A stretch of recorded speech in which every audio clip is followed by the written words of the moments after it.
Vivendo a filiação divina. A palavra consciência resume o ensino do caminho infinito. É aquilo que temos consciência que atua em nossa experiência como lei. Conhecereis a verdade, e então a verdade funciona como a lei. Sai do meio deles e apartai-vos. Abandonem a ignorância e a superstição. O caminho infinito ensina que existe apenas um poder e que nunca devemos usar um poder sobre o outro, ou nos proteger de algum poder. Nossa proteção é a compreensão de nosso eu como o único poder. Quando afirmamos que Deus é o único poder, a menos que percebamos que Deus de que estamos falando é o eu do nosso próprio ser, podemos ser levados à falsa esperança de que existe algum Deus no espaço que pode prevalecer sobre algo para nos proteger. Esse Deus não existe. Não há Deus protegendo ninguém, porque não há nada do que ser protegido. Se quisermos ser livres, temos que deixar este mundo e entrar no reino de Deus. Somente na proporção em que podemos reconhecer a natureza impessoal e universal do erro, e então percebê-lo como não poder, só então seremos protegidos, e só então poderemos realizar o trabalho de cura. Não existe Deus e doença, só existe Deus. E tudo o que acontece como pecado, doença, carência ou limitação é uma aparência. O reconhecimento desta verdade destrói a aparência. Deus constitui o ser individual. Conhecereis a verdade e a verdade vos libertará. Na presença de Deus, há liberdade. Nessa presença, não há entidade chamada pecado, doença ou falso apetite. Não os curamos, são conceitos ilusórios. Mas o conceito ilusório está sempre na mente. Não existe ilusão externalizada. Quando conhecemos a verdade, o conceito ilusório se vai, mas nada realmente vai com ele. O pecado e a falta não vão a lugar algum.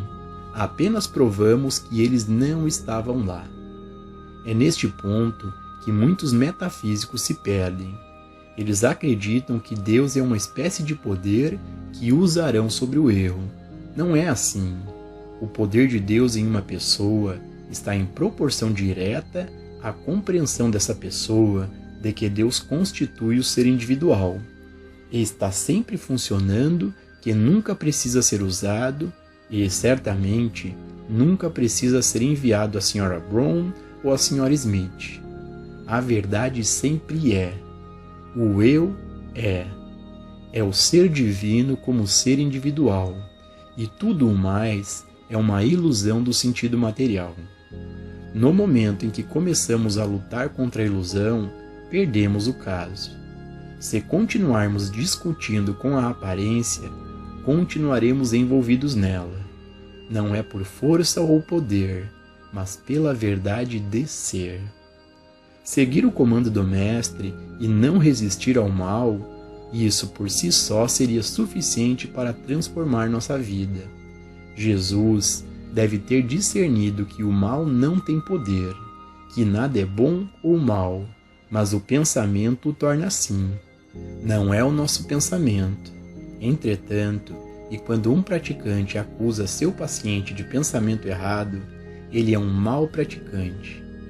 O pensamento errado é uma crença universal, e essa crença nós temos o poder de corrigir individualmente. Todo indivíduo é constituído de Deus, e qualquer desarmonia aparente se deve à crença em dois poderes. Isso é conhecer a verdade. É necessário compreender que o lugar em que estamos é solo sagrado, porque Deus constitui o nosso ser apesar das aparências. Esta é a verdade que é a luz, e nessa luz não há trevas. Ao enfrentar cada novo dia, devemos perceber que estamos enfrentando as crenças universais do mundo, e elas devem ser anuladas nesta percepção. Deus constitui o ser individual.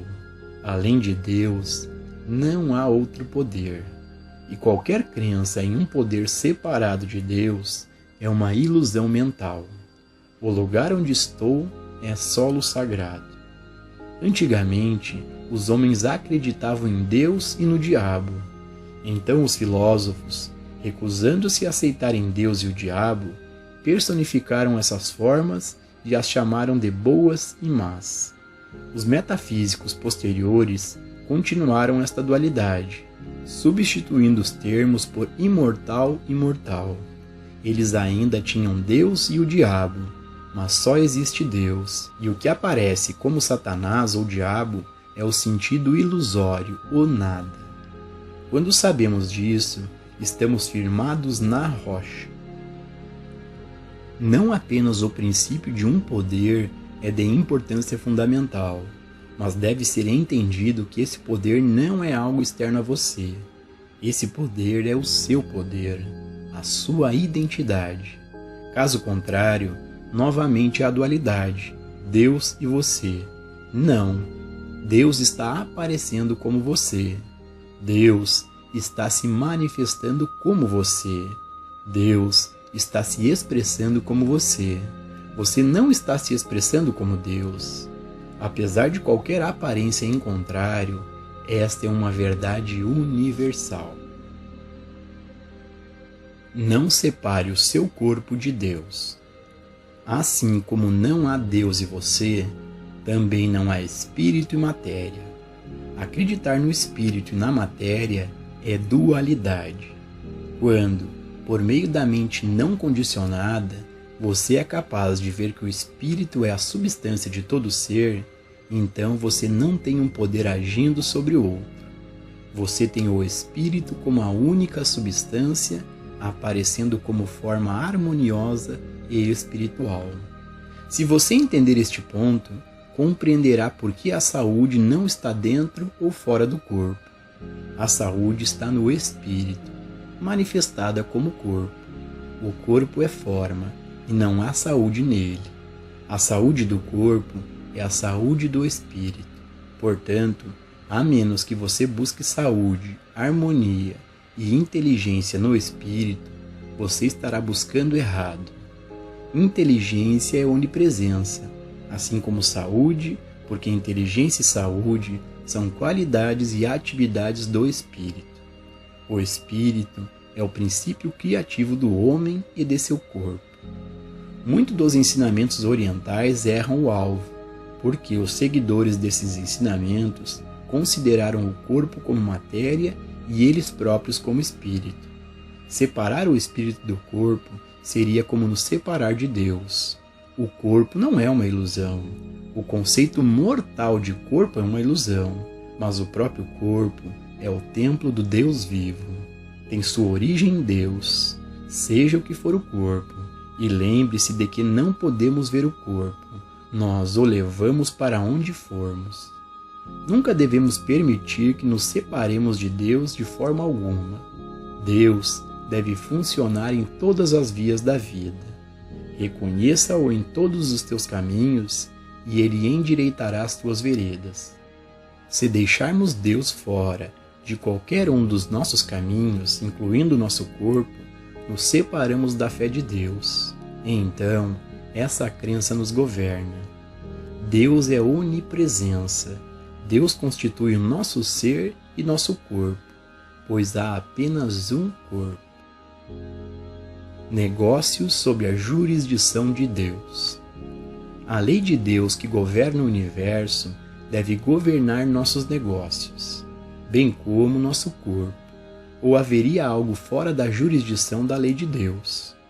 Enquanto nos apegarmos à consciência de que a lei de Deus é a lei de nossos negócios, tudo o que estiver errado será corrigido. Todos no mundo são afetados de alguma forma pelos negócios e, de acordo com o caminho infinito, a maneira certa de fazer negócios baseia-se na regra de ouro. Quando John Wanamaker da Filadélfia começou a vender mercadorias a um preço único para todos, foi uma mudança radical da prática prevalecente de regatear o preço de um artigo. No início, isso foi muito difícil para este comerciante pioneiro. Os clientes olhavam as etiquetas de preços e começavam a barganhar. Quando foram informados de que não haveria barganha, muitos deles desistiram. Mas esse sistema de preço único, considerado revolucionário na época em que foi inaugurado, em 1871, teve tanto sucesso que serviu de incentivo para outros comerciantes. Muitos anos depois, em uma das pedras angulares da loja Wanamaker, na Filadélfia, foram inscritas palavras do próprio John Wanamaker, palavras cuja substância tinha sido o princípio orientador sobre a fundação de seu negócio. Que aqueles que me seguem continuem a construir com o prumo da honra, o nível da verdade e o quadrado da integridade, educação, cortesia e reciprocidade. Quanto mais um negócio for conduzido de acordo com princípios espirituais, mais justo e equitativo ele será. De forma como ocorre hoje, os negócios em muitos casos estão muito longe da ética da regra de ouro. Frequentemente, a regra é uma competição acirrada. Os preços estão sendo manipulados de tantas centenas de maneiras que muito poucas pessoas estão pagando um preço justo pela mercadoria que compram. Estão pagando muito ou pouco. Embora os comerciantes individualmente possam tentar conduzir seus negócios de acordo com os princípios espirituais, eles podem não ser capazes de fazê-lo na medida em que vislumbram esses princípios. Se eles conscientemente colocam seus negócios sob a lei de Deus, entretanto, gradualmente eles colocarão essa lei cada vez mais em operação. Devemos saber conscientemente que a lei de Deus é a lei de nossos negócios, saúde e casa. O que trazemos em nossa consciência torna-se a lei de nossa experiência. A salvação é individual. Para nos tornarmos livres da lei universal, devemos abraçar a verdade. E isso significa morrer diariamente. Todos os dias, temos que fazer da verdade uma parte de nossa consciência.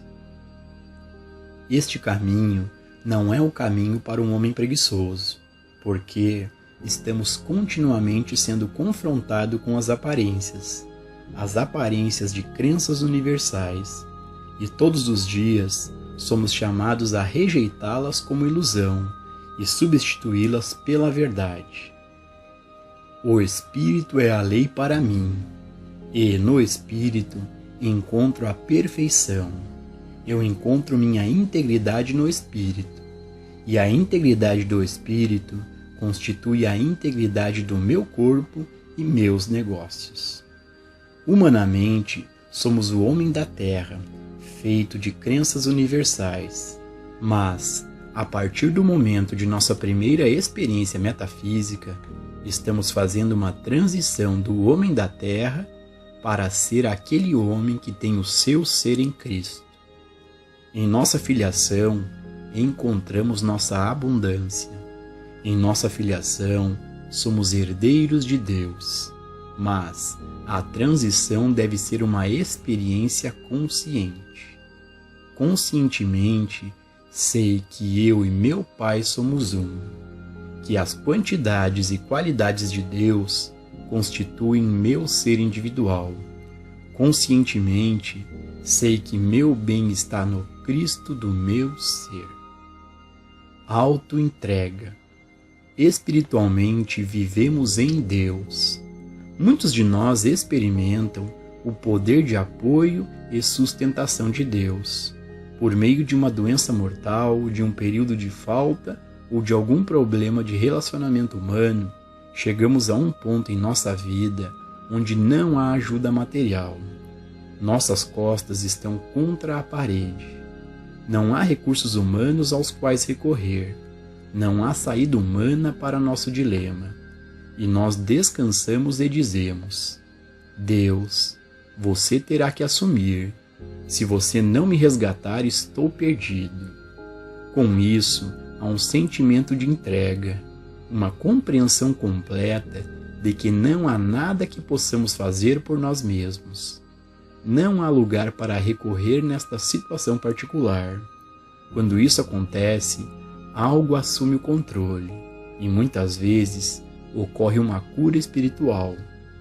Dessa forma, descobrimos que Deus realmente está disponível.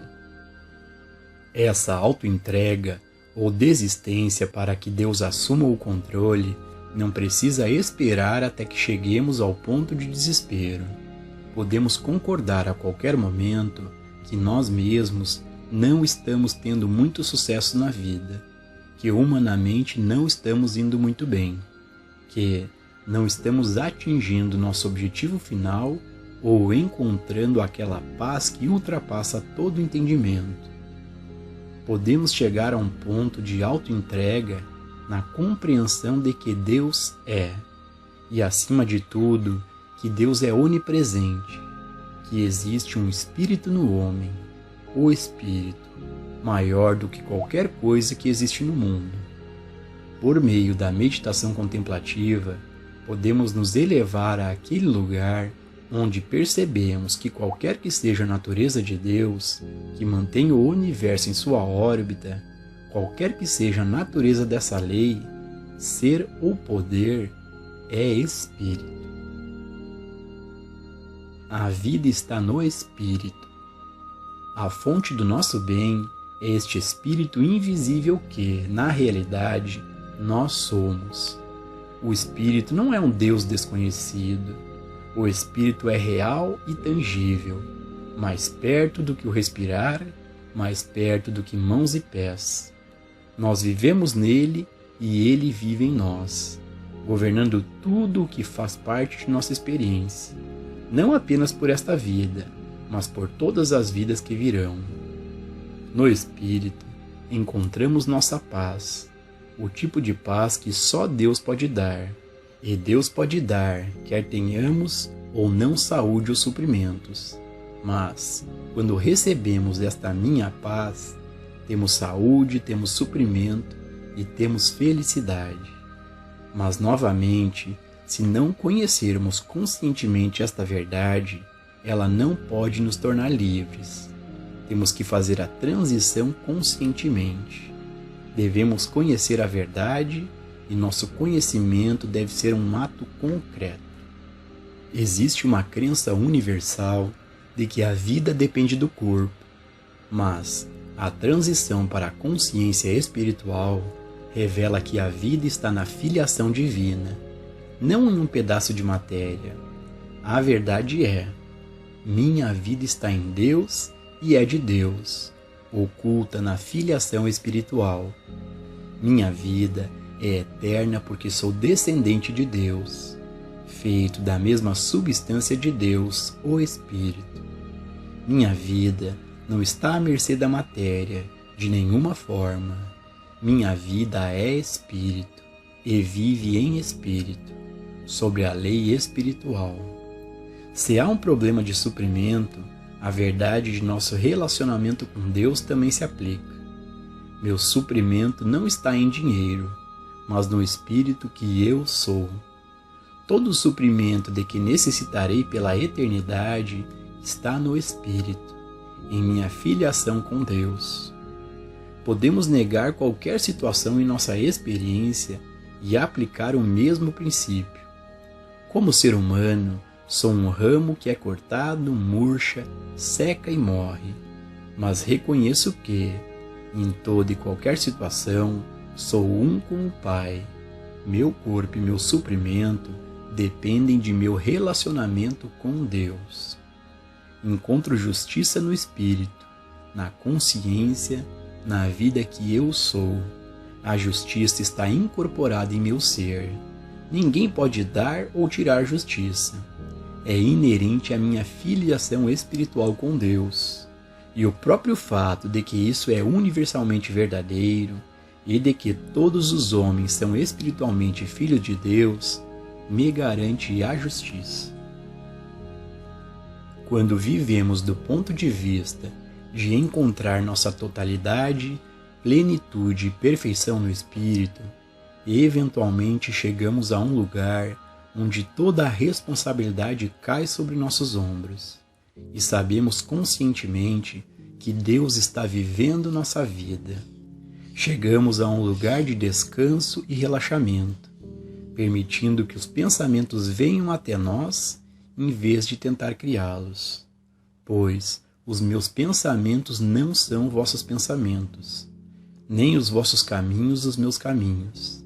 Então, vamos entregar nossos pensamentos e nossos caminhos e ouvir a voz pequena e silenciosa. Eu vivo no Espírito, e o Espírito vive em mim. Somente a lei espiritual me governa e controla. Não me importo com as leis materiais ou mentais. Percebo sempre a natureza infinita da lei espiritual.